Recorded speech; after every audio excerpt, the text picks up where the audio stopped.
This podcast is brought to you by Knowledge at Wharton. Please visit knowledge.wharton.upenn.edu for more information.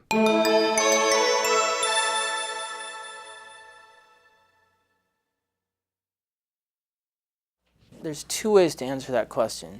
The first is based on their explicit references to trade policy. McCain obviously has a far more active and pro-international trade, international relations policy explicitly. He has not only endorsed the United States' current trade obligations, but he has explicitly spoken of how trade regulations can be used to further the U.S. agenda, or in some senses the world's agenda. Barack Obama has explicitly threatened to withdraw from NAFTA. He's used that as a threat to bring Canadian and Mexican negotiators to the table. He has referred to NAFTA as a flawed agreement, meaning flawed in that, not meaning flawed in that it encompasses too much trade and too open trade. Meaning that it does do that, not necessarily meaning that some people think of it as flawed because it inhibits trade a little bit. He's the opposite. He says it doesn't inhibit it enough. He has criticized a number of the bilateral negotiations that the U.S. has entered into or has concluded. So, his explicit position would seem to be not endorsing or not supporting or not promoting international trade. But if you look at their non-trade positions, and if you look at, in particular, their advisors and the people who they talk to, John McCain would seem to be continuing the somewhat realist, old-school, Cold War trade policies. And Barack Obama, his language and his advisors represent a change, I should say possible change from that. And in the context of trade, that might open up some interesting opportunities or some differences. So you have to look both at their explicit language, in which John McCain is clearly the more trade-friendly candidate, and their underlying positions in which Barack Obama represents the greater possibility of fitting into the new world.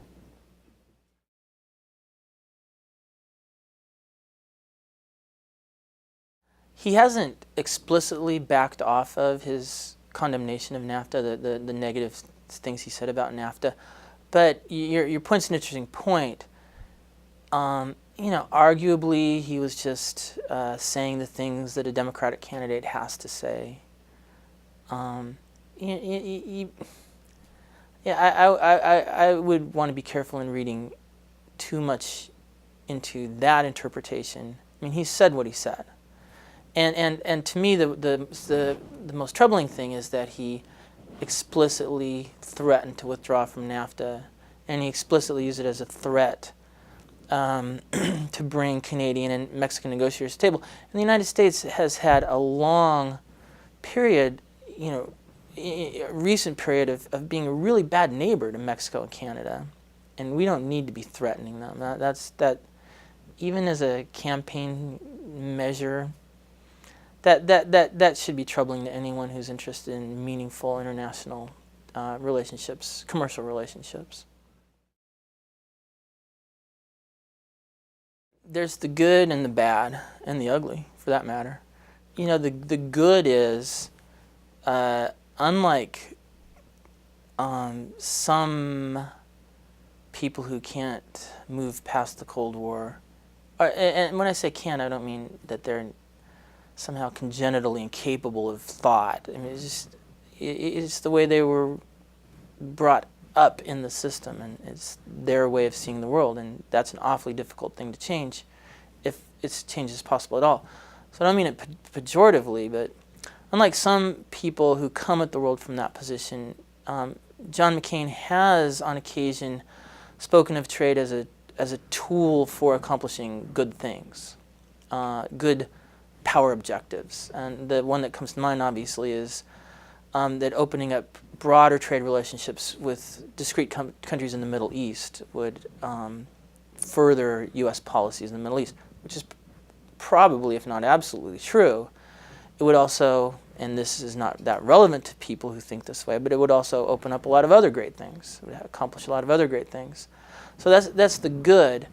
The bad, and then, the bad is when in a world in which relationships are being created in new and unique, not so much unique, but I guess unique in the context of the Cold War, but new and exciting and all kinds of different ways.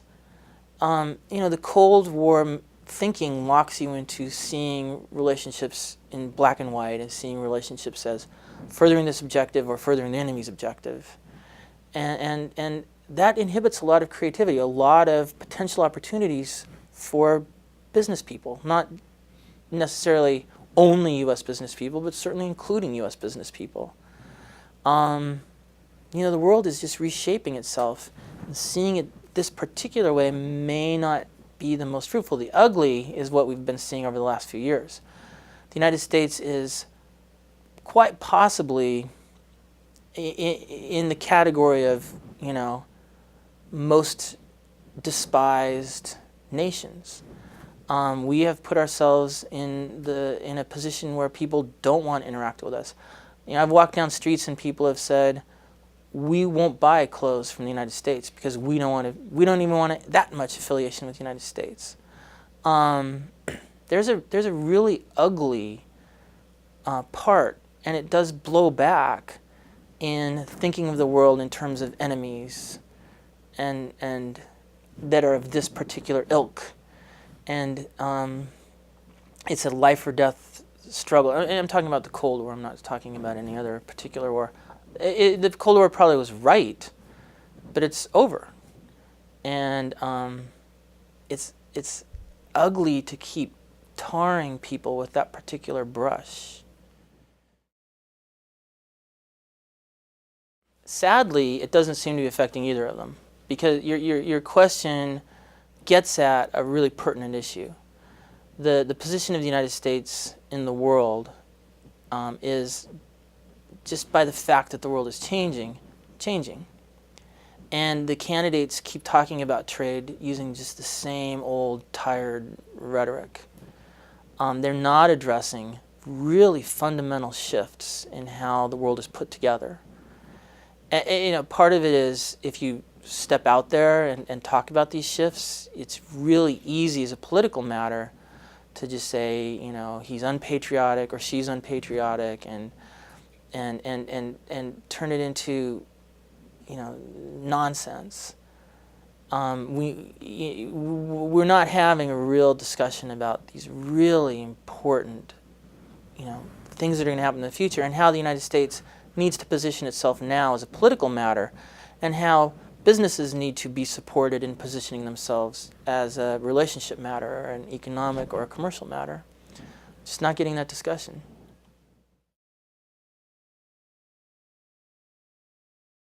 I had the good fortune to hear a gentleman from Hong Kong and China addressing a group of primarily Asian people in Macau. And he put it pretty succinctly. He said, for a long time, the world has been structured like this. And there's a narrow group of people who are basically enjoying the benefits provided by a lot of people: cheap labor, cheap commodities, you know, large amounts of capital that all flow up to them who get to use it. Development is not a zero-sum game. Development doesn't create this. Development doesn't create a situation in which these people are replaced by China, is a stereotype, and probably a bad one, but everyone knows China. It creates a situation in which the people from here move up, and so there are fewer of them, so it creates this, right? Now, there's going to be more people who are able to consume more stuff, services, goods, whatever, just stuff. There's going to be more people who demand more stuff. There's going to be more competition over the basic inputs, primarily commodities. There certainly will be more competition for cheap labor because there's not going to be much of that left, right? This is not, you know, something that we can argue about like climate change. The rest of the world isn't arguing about, but we are. This isn't something that we can, you know, say, it ain't going to happen. This is inevitable. The world develops, and it's not zero-sum. So if you're worried about losing your job, you should be. If you're worried about fundamental shifts in the way the world is put together that are going to affect you, you should be. That doesn't mean that the answer is the United States removes itself from this. It can't. It is virtually impossible. North Korea is trying, and it isn't working out too well for them. And so, you know, we need to get past the whole, you know, turning it into a scare issue that can get some people elected so they can skim some money and do whatever the hell they do. We need for the worker and the supplier and the buyer of commodities, who's now going to be competing with most of the world, we need them to sit down and say, this is where I am, this is where it looks like the world is headed, how do I get where I want to be, and then how do you, the government, help me get there? Because the usual response, you know, we're not going to export jobs, or my opponent, blah, blah, blah, that's not going to get us anywhere. This is going to happen. And if the worker who's worried about losing her job, if everyone else doesn't understand this,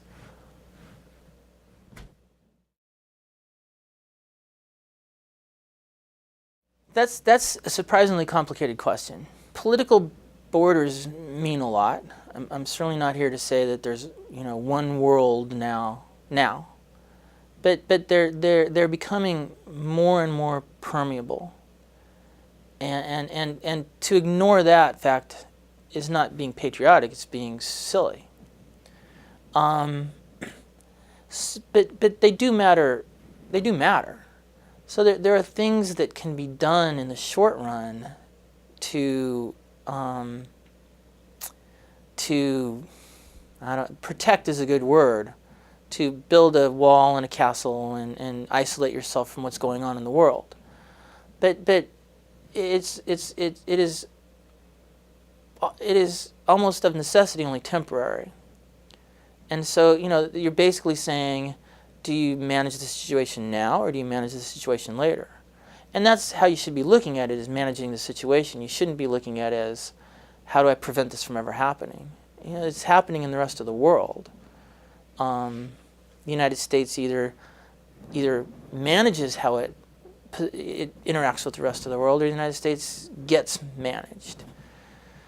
And again, you know, that's going to be called unpatriotic, and the United States this, the United States that. But I can't think of a good business person out there who would say, no, you don't manage situations. You know, this is what's happening.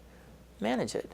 Protectionism, yeah, it may buy you some votes for a while, and yeah, it may misallocate some money for a while, because protectionism always involves losers. You know, there's always someone who loses from that. But in the long run, you know, it can't shield us from the change. And I use the word change instead of hurt, because if it's managed at all, but particularly if it's managed well, it's a great thing. It's a wonderful thing. There's abundant opportunities in the way the world is moving.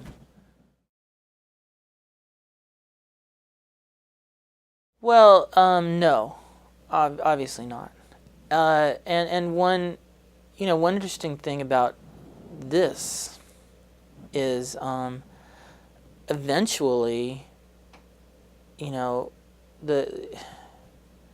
U.S. labor will be as competitive, if not more competitive, than it has been in the past. We're going through an interesting period now. But if you look at China, and I hate to always use China, it's kind of lazy, but everybody does, and there's a lot of numbers out there and stuff. If you look at China, the cost of labor in China has risen to the point where a lot of factories in China are moving, shutting down. China is not like the only place in the world that's ever going to develop. It's going to happen elsewhere. And eventually there's going to be more consumers in China than there are laborers. In fact, they're looking at, I think, 2019 as the date when that magical event occurs. The U.S., through smart application of technology and smart application of management techniques, and with changing costs of transportation and all kinds of things, U.S. labor has a place, a great place in the changing world.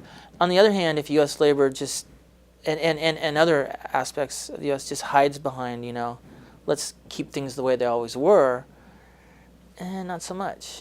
The way things always were, we are almost always referring to the 1950s, when most of the other industrialized nations had been bombed back to the Stone Age in World War II. That ain't happening. No matter how many walls we put up, that ain't happening. But, so no, we can't retrain U.S. labor, the entirety of it, and we don't need to. We need to just think. We need to talk about it in different ways, which isn't happening right now. It's, again, their explicit language. I would give a slight edge to McCain, John McCain, with his more creative use of trade as a diplomatic tool. But the underlying positions, they don't talk about it explicitly. But the McCain's advisors are more of the same. It's hard to picture them thinking about this creatively as business people would. It's easier to think of them thinking of this in the same old political way. For more information, please visit knowledge.wharton.upenn.edu.